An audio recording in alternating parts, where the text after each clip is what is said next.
My youngest son and I had the best time making this sensory board filled with items I found walking the aisles at the Home Depot. He's 6.5 and loves being able to help me with projects, especially ones like this where there's lots of things to touch and feel.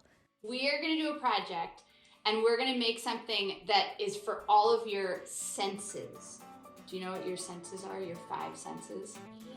Hearing, eyes, taste, smell, touch. We're gonna go and we're gonna find all sorts of things at the Home Depot that we think might be kind of fun to touch, to look at, to hear, probably not to taste, maybe to smell. And then what we're gonna do is we're gonna put them all on a board. Arthur unloaded everything I'd picked up in the store, and he decided which items he wanted to use. Without even being asked, he started naming how each object felt as he unpacked them. Scratchy. Scratchy, that's drywall sanding paper. How does that feel? Squishy. Can you read that? Velcro. Velcro. Scrapey. Let's lay them out on the board and figure out where we might put them all. I let him lay everything out on our board to see how it would all fit. He was very careful about this. We're using a leftover piece of 1/2 inch plywood, but you can get your own 2x4 hobby board in the lumber aisle of your local Home Depot. Lots of pictures were taken of the final layout to make sure we didn't forget where everything belonged.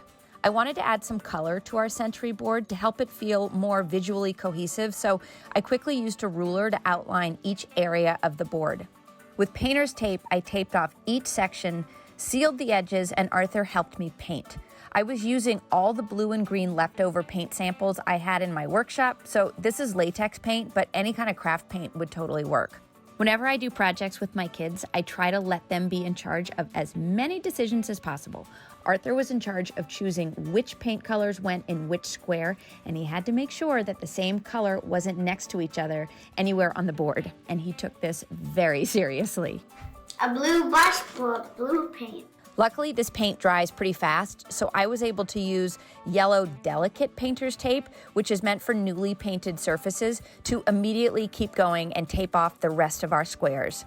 Arthur, we forgot the most important part. The apron. Your apron. We should have done this when we started painting. That's all right. How do you think it's looking? Any guess what Arthur's favorite part of this project was? Yep, pulling the tape. I can't blame him. It is totally satisfying. You got 3? Oh, I got 2. I got 4. I got 4. It's going down the other lane. Look at these beautiful squares. Buddy, you did great. Once our blocks dried, we replaced all of the sensory items and began to install them. For most of the items, I was able to just screw them right onto the plywood.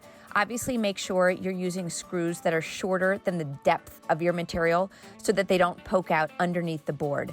This happened a couple times for us, and I just unscrewed ever so slightly so that it was smooth. Holy moly. It really doesn't want to go in, does it?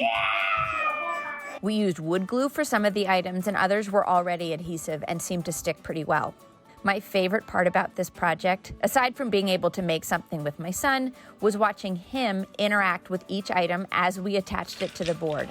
I tried to pick up objects from the store that would rattle, feel interesting, and appeal to those curious fingers. Our sensory board includes a lock, light switches. I had to take these apart just a bit so they're not quite as clicky, but they're still fun.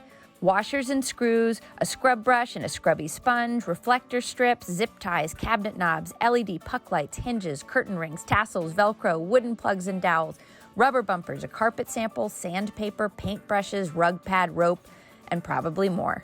I added those little felt stickers to the underside so we can slide this around the table or floor, and all of my kids have found their way over to the board at some point. No question the puck lights are the favorite, but I can see them moving through the various items, feeling the textures, rattling the moving parts, and generally having fun interacting with each little area. Which one do you like the most? These and that. The lights and the reflector? Mission accomplished. For more information about this sensory board, check out homedepot.com.